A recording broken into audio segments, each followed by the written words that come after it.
Focus on what it takes to strengthen the nation and zero on the journey to a stronger military. Hello and welcome to the Defense Media Weekly. Sword. Smart, unmanned kit is reshaping the modern battlefield. In the push towards smarter forces, don't overlook another driver, upgrading legacy platforms with digital brains. Tonight we're unpacking how intelligence is breathing new life into older kit and lifting combat power with it.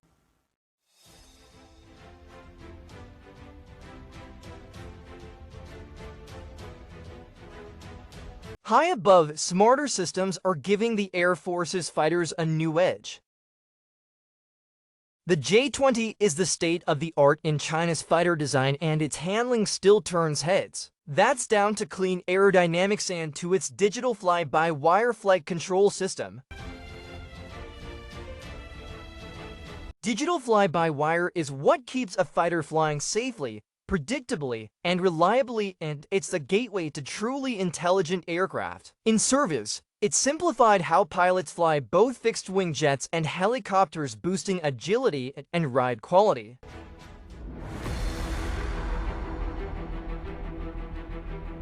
This clip shows it takes about 3 times the stick force to move the controls at supersonic speed as it does below the sound barrier. Past the transonic band, the stick loads up, classic headache for mechanically linked controls. Hard maneuvering could also push you into a stall dangerous territory. Fly-by-wire changed the game.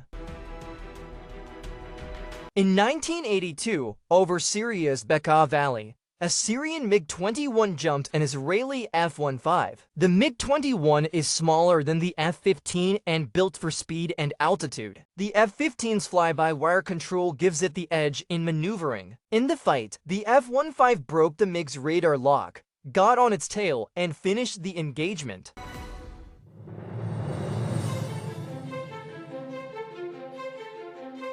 Today's jets are faster, heavier, and more agile thanks in part to relaxed static stability. That agility comes at a cost. The jet is harder to fly by raw muscle, and yanking surfaces by hand is slow and risky. Digital fly-by-wire was built to fix exactly that. The flight control computer reads what the pilot wants to do and issues the best surface commands for attitude and conditions. It lets pilots focus on the fight, not on fighting the jet. It helps keep you out of spins, stalls, and pilot-induced oscillations so you can stay on mission.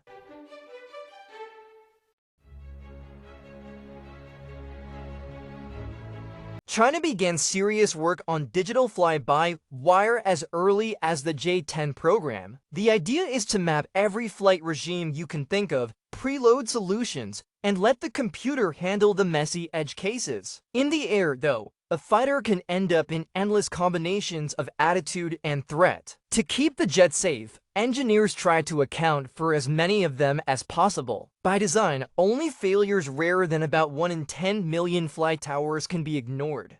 Everything else you can imagine has to be modeled and coded in. It's painstaking, detail-heavy work that never really stops. Once the design is in, test pilots shake it down in the simulator long before metal flies to smoke out anything that could bite you.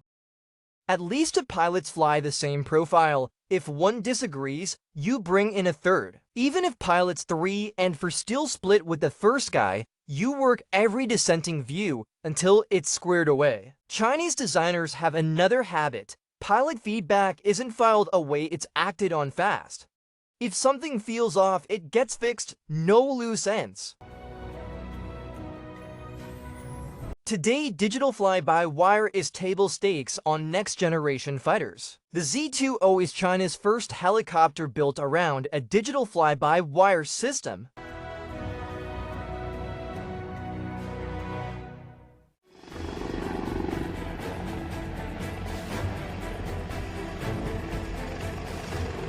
Over the island today is the domestically developed Z-20 multi-role helicopter here for the fast-strobe evolution. Special operators are fast-strobing to the objective now. It's hovering more than 10 meters up. You can feel the wind-tough conditions for anyone on the ropes. For a fast-strobe insert, hover position and rock-solid stability are everything. The Z-20's autopilot lets you dial in hover settings easy to hold position, Keep the fuselage steady and shrug off gusts and ground effect for quick in and out.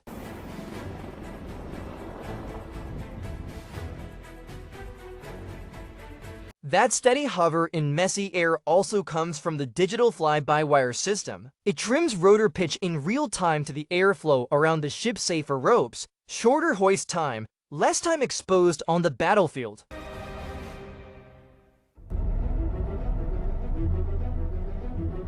Digital fly-by-wire is pushing into directions, tighter integration of flight and fire control and deeper engine management. Engine control is its own puzzle, especially with thrust vectoring, where power and attitude are tightly coupled. Down the road, the same brain may steer surfaces and engines together. Hook flight control to the fire control stack in the munitions catalog, and the jet can pick the right weapon for its state, attitude, and geometry against the target. Bottom line, the aircraft becomes one integrated system, attitude, weapons, and software working as one to squeeze out every bit of performance.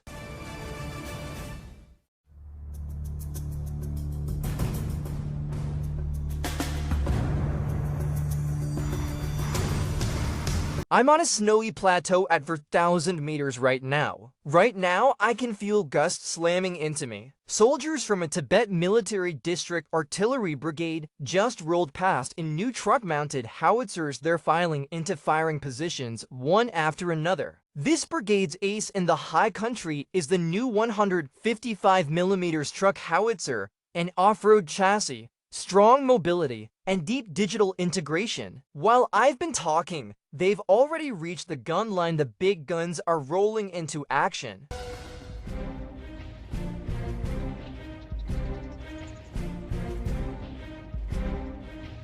The crews are out of the vehicles and setting up to fire. This 155mm system deploys with one button from march to fire position in no time flat.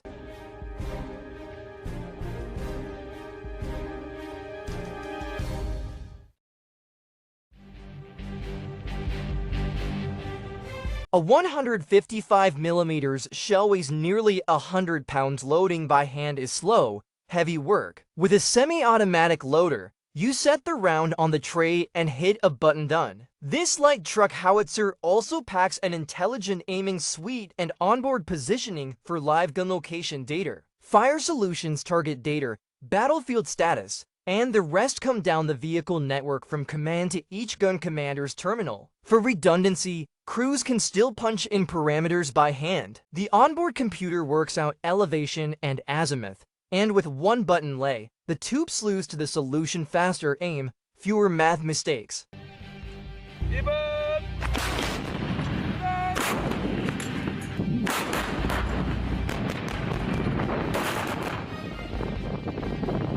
Versus legacy tube artillery, it hits harder, shifts from march to fire faster, and can pour out rounds in a hurry. It also carries multiple round types for different targets. Pick the right munition, put it where it needs to go.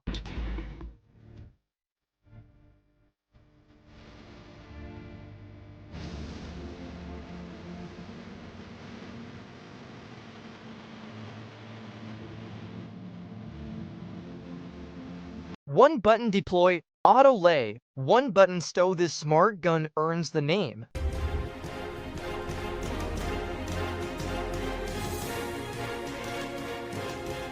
New kit has moved the fight from steel on steel to chip on chip. Plain and simple, faster, farther, harder, more precise, and a big jump in overall combat power.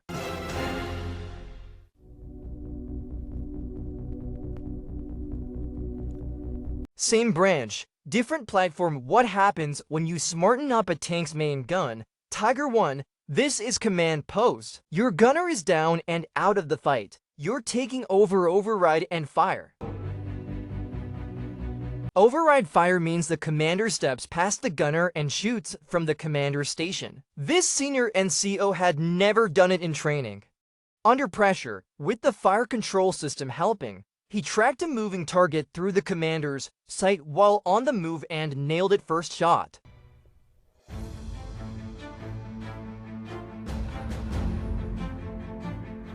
The Type 99A carries a third-generation fire control system with automatic track and aim. Once the computer locks a target, radar and sensors feed vehicle state and environment into the stabilizer, and the gun stays on the move. Lock it in, and the main gun tracks in real time.